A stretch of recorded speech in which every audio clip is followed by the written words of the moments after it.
The following opinions are solely those of BoatTest.com and its test captain.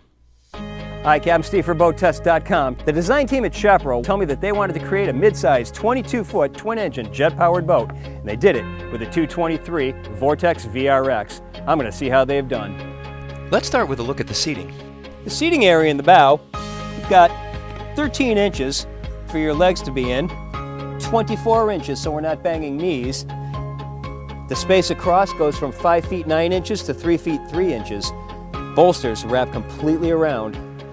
Companion seating over to the port hand side, quite comfortable. Padded armrest up above, forward, lifts up for storage. There's a stereo with MP3 port, and notice the raised lip to keep your items in place.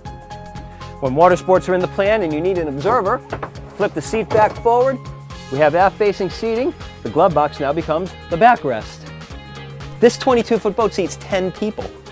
The captain gets a premium upgraded bucket seat, and notice how Chaparral puts the controls for the seat on the side instead of having you hunt down underneath, and they're clearly labeled rotate and forward and back. Not many builders would bother with making elliptical handrails, but it is easier for a small hand to wrap around it, plus it's something that Chaparral does in-house. The pedestal table has a base in the cockpit and at the transom for mounting. There's dedicated storage in the helm console. The usual storage underneath the seats, except for this port hand seat, has dedicated storage for a 25-quart cooler. Additionally, we have storage under the port console.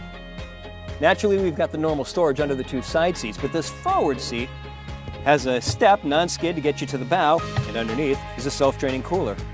Let's talk about this tower. Never have I seen padding on the side. Of course, it's easily collapsible. Look at the powder coating. It's textured to give it a little bit of a firmer grip. Now, even the bimini top has some interesting features of its own. The hardware goes all the way around the perimeter, and normally we see tensioners right over the captain's head, and I've banged my head on those on more than one occasion. Here, the tensioner is moved to the center, out of the way. And look at the middle of the bimini. It's padded underneath to help reduce the flapping effect, plus chafing against the tower. Plus, we've got upgraded stereo speakers facing aft, and this is part of the stereo upgrade. That includes the 6.5-inch speakers in the cockpit, bow, and stern, plus one stereo remote at the transom, a controller underneath the glove box, plus a touchscreen controller at the helm. Swinging around to take a look at the helm, the whole panel is dark, eliminating any concern for glare. Two start-stop buttons over on the left-hand side just above the ignition. Rocker switches are clearly labeled, and in the center, a touchscreen display to easily cycle through all of the functions that you need. Let's take a look at the engine compartment.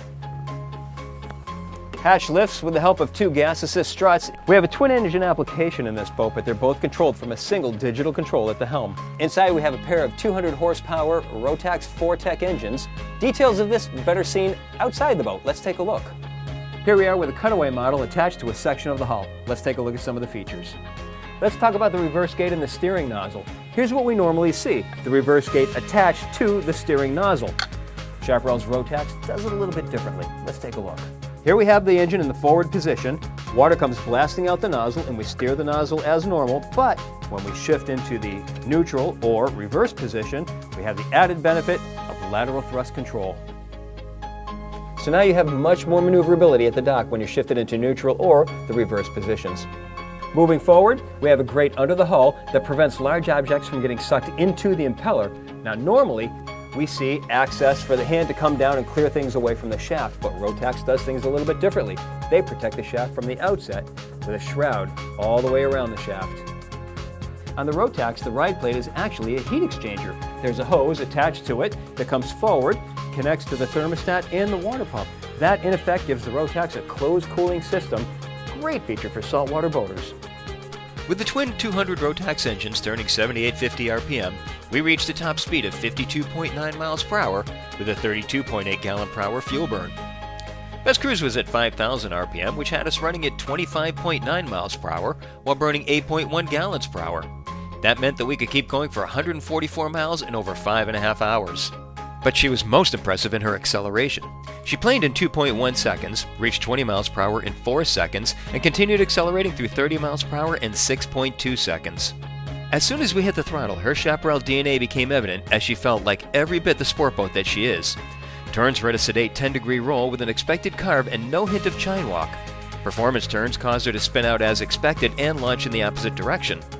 Wave penetration was also characteristically Chaparral, with a clean slice through and spray kept low and wide for a dry ride. Well, that's my look at the 223 Vortex VRX from Chaparral. For BoatTest.com, I'm Captain Steve. We'll see you on the water.